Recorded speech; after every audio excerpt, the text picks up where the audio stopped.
السلام علیکم۔ یہ 228 ایپیسوڈ ہے، یعنی 228۔ امید ہے آپ خیریت سے ہوں گے۔ میرا چینل اگر سبسکرائب نہیں کیا تو پلیز اسے سبسکرائب کریں، لائک کریں اور کمنٹس لکھیں۔ ابھی 2020 ہے، لیکن میں آپ کو 2000 سے لے کے 2005 کے درمیان میں لے جاؤں گا، جہاں سے اب میں نے سیالکوٹ میں سیلف سروس والے، خاص کر ادھر ماڈل ٹاؤن کے ایریے میں ایک سپر سٹور کی بنیاد رکھی، جس میں کسٹمر خود کیری کرتا ہے، خود چوائس کرتا ہے اور کاؤنٹر پہ آ کے پے کرتا ہے۔ یہ ایک نیا تجربہ تھا۔ کوئی میں نے سی سی کیمرہ کوئی نہیں لگوایا آخری دم تک، کیونکہ میں بھروسہ کرنے والا اور خود یہ کوشش کرنے والا کہ جو مجھ پہ بھروسہ کرتا ہے اسے چیٹ نہ کروں، کیونکہ رزق حلال میں بڑی برکت ہے، اور قدم بے قدم یہ ثابت ہوتا جا رہا تھا۔ ایک میں ہی تھا نشانے پہ، تیر اندازوں کے تیر ختم ہو گئے ہیں، تیر انداز آپس میں دستوں گریباں ہو گئے ہیں، لیکن ہدف آج بھی زندہ ہے، آج بھی آنکھوں میں پتھر کی طرح ہے، آج بھی آنکھوں میں تنکے اور ذرے کی طرح اشوب چشم بنا ہوا ہے۔ وہ مولا جٹ فلم میں بڑا مشہور ڈائلاگ تھا، مولے نو مولا نہ مارے تے مولا نہیں مردا۔ مولا اسی دن مرے گا جس دن اسے مولا مارے گا۔ آج بھی خدا واسطے کا بیر چند ایک کو، اور اسی حسد کی آگ میں وہ جل رہے ہیں۔ ہم اپنے سفر پہ گامزن ہیں۔ یاد رکھیں، ٹرین ہمیشہ اپنے ٹریک پہ چلتی ہے، ٹکراتا اس سے وہی ہے جو اس کے ٹریک پہ آتا ہے۔ پھاٹک لگا ہوتا ہے، اس کا کام ہے رکے، ویٹ کرے، جب ٹرین گزر جائے تو تب۔ ہم نے وہی پالیسی اپنائی ہوئی ہے۔ کتنا غلط ہوں، کتنا صحیح ہوں، خدا بہتر جانتا ہے۔ میں تو کہہ سکتا ہوں I am man of success, successful office holder, successful banker, successful business man, successful father, successful husband, میں بھی سکسیسفل بردر۔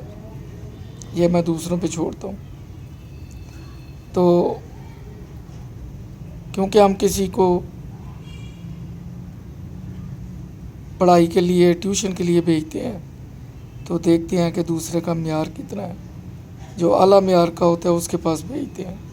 اعلیٰ معیار والے نے اپنے آفس کے باہر ایک چارٹ لکھ کے لگایا ہوتا ہے، شہر میں بینر آویزاں کیے ہوتے ہیں کہ میری اکیڈمی سے فلاں فلاں پڑھ کے گیا ہے اور اس کے یہ نمبر ہے، اور لوگ اس سے مرغوب ہو کے، امپریس ہو کے کوشش کرتے ہیں کہ اپنے بچے کو اسی کے پاس چھوڑ کے آئیں۔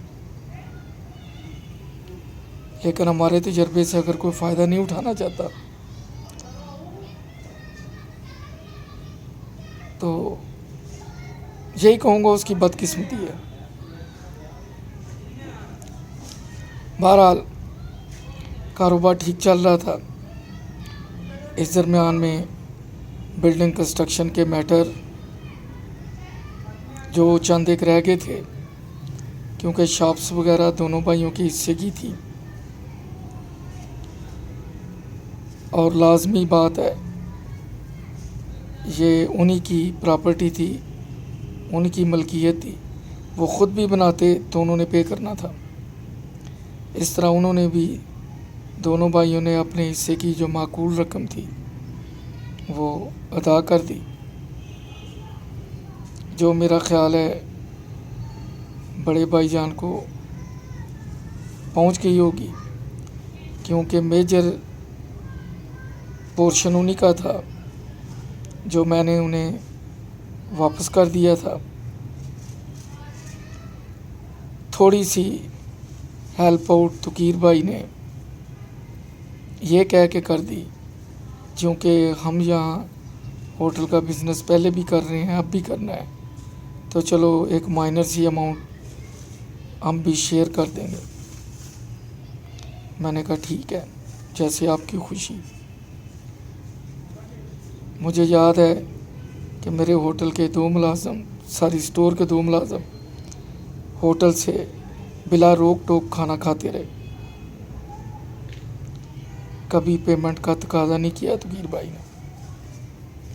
جب میں نئے گھر میں شفٹ ہوا تو تقریباً 4 سال بعد میرا گیس کا میٹر لگا تھا، تو آپ کو پتہ ہے کمرشل گیس کتنی مہنگی ہے۔ توقیر بھائی نے بائی پاس کر کے مجھے گھر میں پائپ کے ذریعے گیس دی اور کبھی بل کا تقاضا نہیں کیا۔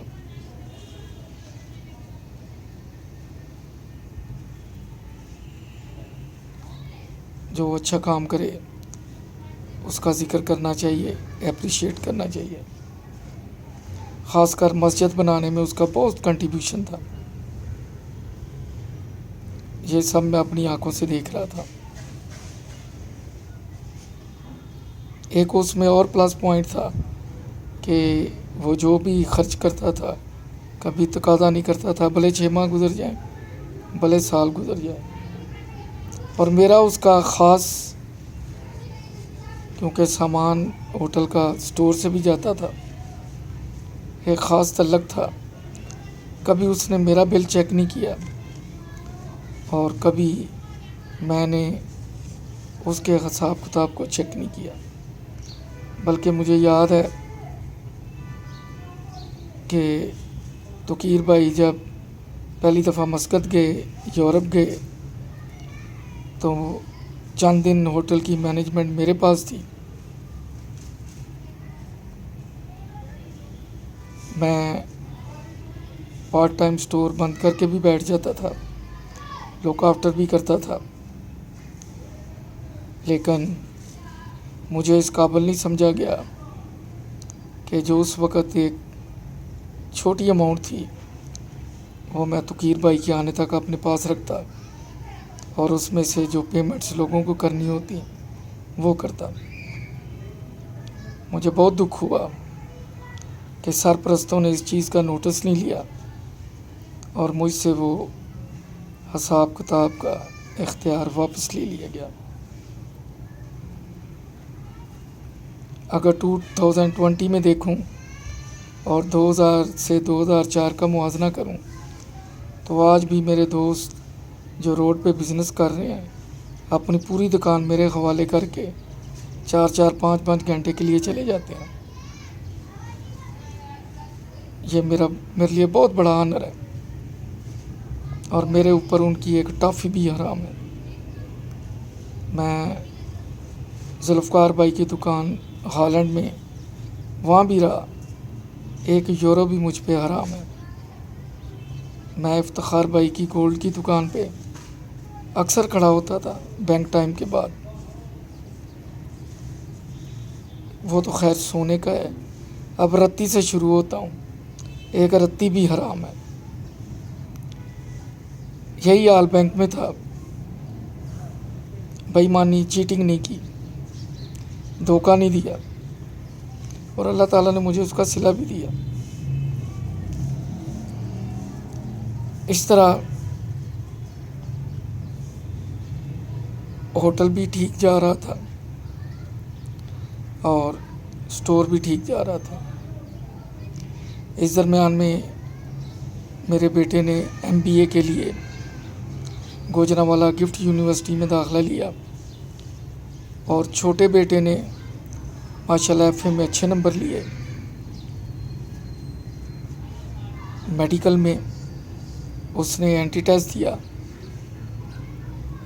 وہ میرٹ پہ تو نہیں آیا لیکن وہ اینٹی ٹیسٹ میں پاس ہو گیا۔ میرٹ پہ آتا تو 20-25 ہزار روپیہ سال کی فیس تھی، لیکن پرائیویٹ اسٹوڈنٹ کی اس وقت 7-8 لاکھ روپیہ تھی، ایک ہینڈسم اماؤنٹ تھی۔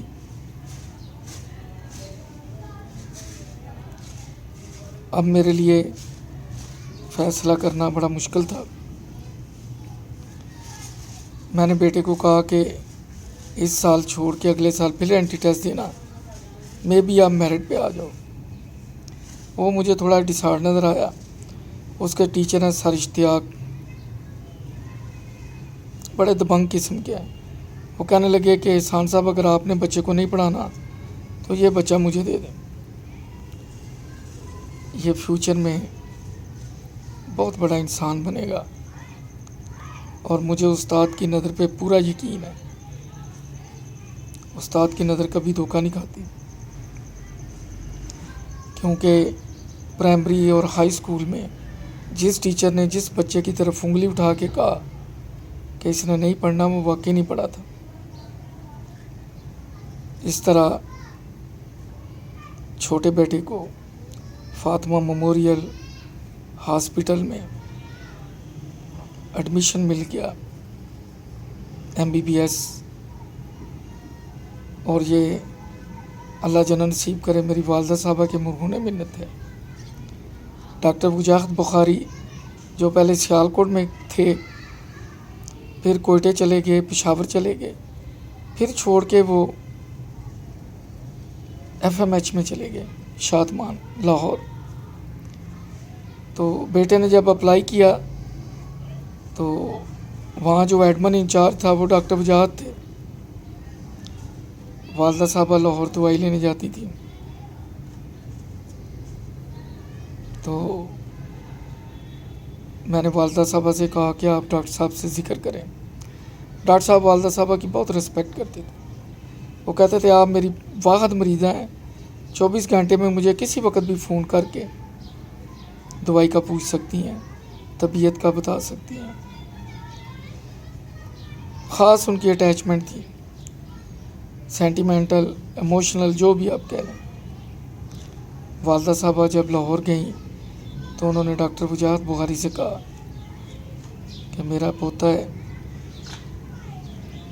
اور آپ کے پاس اس کی اپلیکیشن ہے، ایڈمیشن کی ٹیسٹ اس نے دیا ہے، وہ پاس کر گیا ہے۔ اس نے کہا اماں جی کوئی بات نہیں، انہیں کہیں کہ کل تک پیسے جمع کروا دے۔ میں نے تقیر بھائی سے رابطہ قائم کیا، تقیر بھائی بینک میں گئے، پیسے جمع کرائے، پے آرڈر بنوایا، اس کی کاپی فیکس کی، اگلے دن وہ پے آرڈر لاہور پہنچا دیا۔ اس طرح بیٹے کو ایڈمیشن مل گیا۔ میں نے بہت بڑا جوا کھیلا تھا، کیونکہ جو میرے پاس اماؤنٹ تھی وہ ہینڈسم نہیں تھی۔ خیر اس درمیان میں بڑے بیٹے نے BCom کر لیا، اب MBA کرنا تھا، تو گفٹ یونیورسٹی کا اس نے چوائس کیا جو گوجرانوالا میں تھی۔ اس کی بھی سیمسٹر کی فیس 3 ماہ کی کرایہ بس کا ملا کے 70 سے 80 ہزار بنتی تھی۔ خیر کچھ پیسے میں جب پاکستان آیا تھا، سرٹن اماؤنٹ وہ میں نے 10 سال کے لیے فکس میں کروا دی تھی، جو مجھے 12-13 لاکھ کی شکل میں مل گئی۔ ساتھ مجھے کچھ بانڈوں کا چسکا لگ گیا، انہوں نے مجھے بہت ہیلپ آؤٹ کیا، 10-11 لاکھ کے، وہ بھی 2-2.5 سال کے درمیان نکل آئی۔ اس طرح دونوں بیٹوں کی سٹڈی میں اللہ تعالیٰ نے کسی نہ کسی طریقے سے مجھ غریب کی بڑی مدد فرمائی۔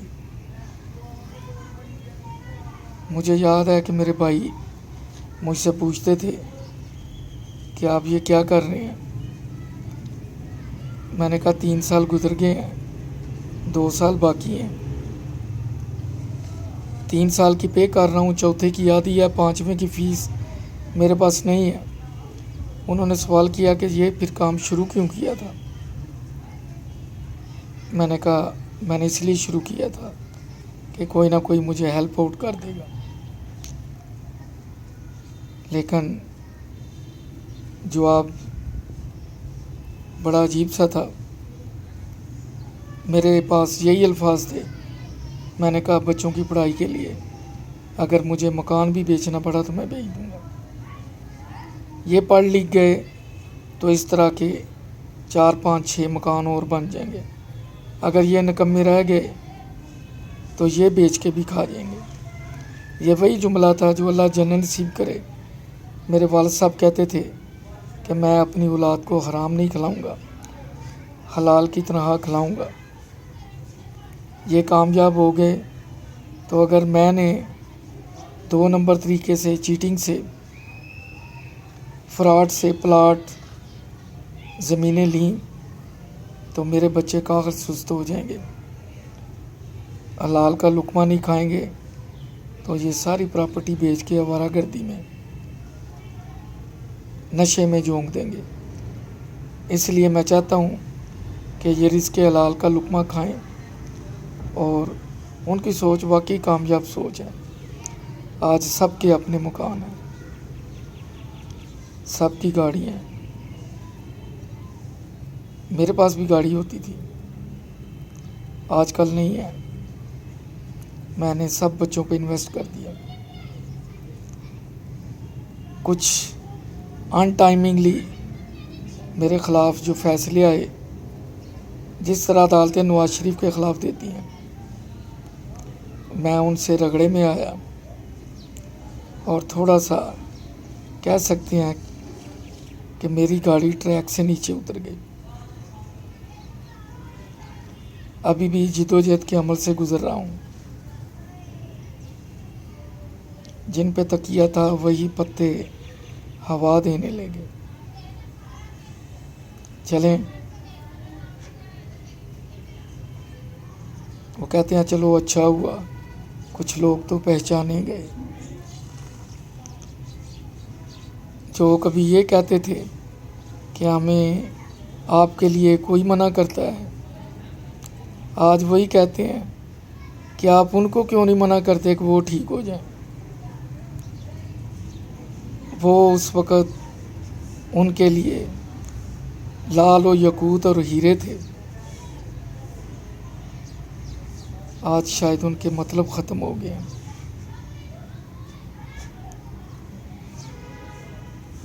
نگاہیں، سوچیں بدل گئی ہیں۔ میں یہ سب کھلی آنکھوں سے اپنی زندگی میں دیکھ رہا ہوں، جس کا میں نے کبھی تصور بھی نہیں کیا تھا۔ اس کا مطلب ہے نہ وہ پہلے برے تھے، نہ آج وہ برے ہیں۔ اور اگر میرے راستے میں کوئی رکاوٹ تھی تو وہ آج نہیں ہے جس کا نام لیا جاتا تھا، اور اگر آج بھی کوئی رکاوٹ ہے تو پھر وہ کوئی اور ہے، وہ نہیں ہے۔ اللہ بہتر جانتا ہے، وہی دلوں کے حال جانتا ہے۔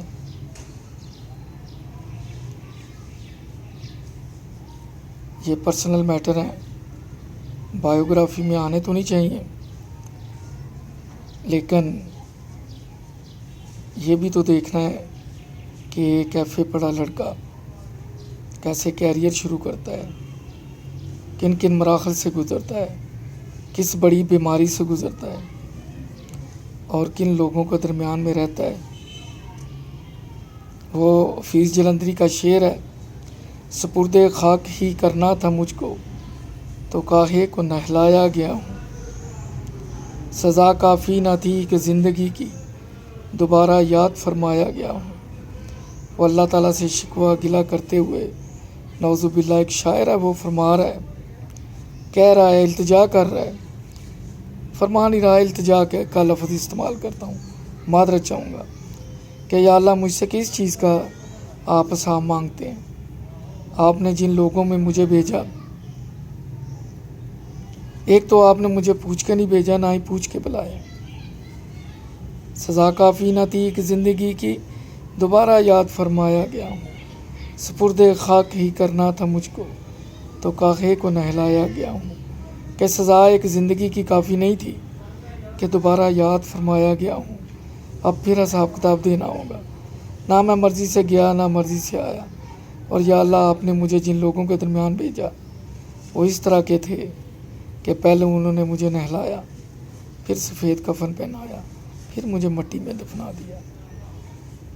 یہ انہوں نے میرا دم نکلنے کے بعد، میرے مرنے کے بعد سلوک کیا۔